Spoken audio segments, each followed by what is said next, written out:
La Fondation LISA Biodiversité a été créée dans le cadre du projet de construction de la ligne à grande vitesse Tours-Bordeaux. Elle soutient sur l'ensemble des territoires traversés par la ligne des projets qui visent la préservation de la biodiversité. La Fondation a été créée en 2012. Nous avons accompagné 105 projets qui visent l'amélioration des connaissances naturalistes, la conservation des milieux et des espèces et la sensibilisation des publics. Ici, nous sommes sur le site du lycée horticole de Niort, donc plus particulièrement sur une partie du lycée, donc qui est un espace naturel au sein de la ville même de Niort. Les élèves aujourd'hui sont en train d'entretenir, de remettre un petit coup de jeune sur le talus qui a été cofinancé par l'ISEA et la région Nouvelle-Aquitaine. L'intérêt pédagogique, il est double. D'abord de montrer qu'un espace peut être vu sous deux angles, à la fois comme un espace aménagé, un espace utile à l'homme, et en même temps un espace naturel dans lequel effectivement on a des écosystèmes qui sont propres. L'ISEA a financé plein de choses. La première, la réalisation du talus. On avait un talus qui s'était effondré, il fallait le réaménager. Un lieu où on avait une biodiversité plutôt remarquable, où il n'y avait plus rien. Imaginez donc le talus qui était parti dans la rivière, pour faire simple. L'ISEA a aussi financé la réalisation d'un parcours de biodiversité. Et aussi, l'ISEA a financé d'autres projets, tels que la réalisation de jardins dits médiévaux, dans lequel effectivement on a amené nos élèves à travailler avec des matériaux et des outils à la fois contemporains, voire même issus de recyclage. Donc l'ISEA était un véritable partenaire dans le projet, dans le sens où sans l'ISEA, tous les aménagements que vous avez pu voir n'auraient pas pu se faire.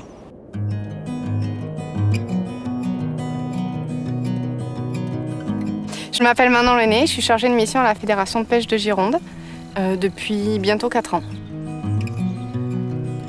Ce matin, on a fait une pêche électrique afin de voir les poissons qui sont présents dans le cours d'eau et qui permettent de mettre en évidence la qualité du milieu dans lequel ils évoluent. La pêche électrique, ça permet de capturer les poissons, derrière identifier les espèces, les mesurer, les peser et ensuite les remettre à l'eau. Lorsqu'on fait une pêche, on regarde si les poissons présentent des anomalies externes et afin de compléter cette étude des anomalies externes, on fait des prélèvements de chair sur les poissons afin de les envoyer en laboratoire pour pouvoir détecter s'ils contiennent certains pesticides ou certains métaux qui révèlent une altération de la qualité de l'eau.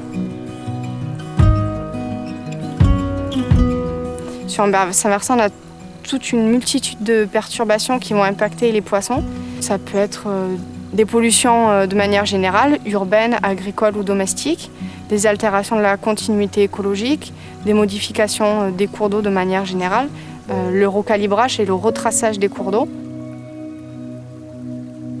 On a rencontré la Fondation LISA Biodiversité lors des mesures compensatoires sur la ligne LGV entre Paris et Bordeaux. Sans l'aide de la Fondation LISA Biodiversité, on n'aurait pas pu financer ces analyses et du coup on n'aurait pas pu préciser quelles sont les perturbations qui impactaient les poissons sur le bassin versant de la Gamage.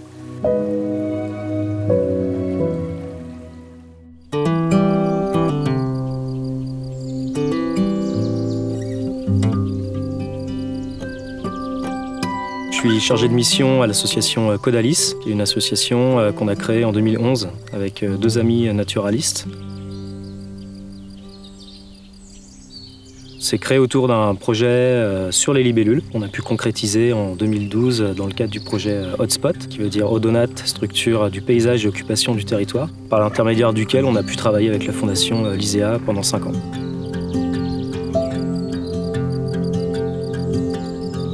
Ici, on est sur la mare de la Rolle, qui est une propriété de la ville de Tours. Et c'est un site particulier pour l'espèce qui nous concerne aujourd'hui, qui est la leucorrhine à large queue, qui reste assez rare et protégée en région centre.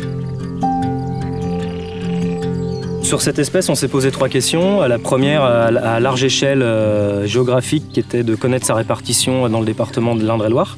On s'est posé la question des interactions qui pouvaient exister entre les stations qu'on venait de découvrir. Et on s'est posé une 3e question, qui était liée à la période de maturation de l'espèce, c'est-à-dire après toute la phase larvaire il se passe une quinzaine de jours après l'émergence, durant laquelle les individus quittent le site de reproduction.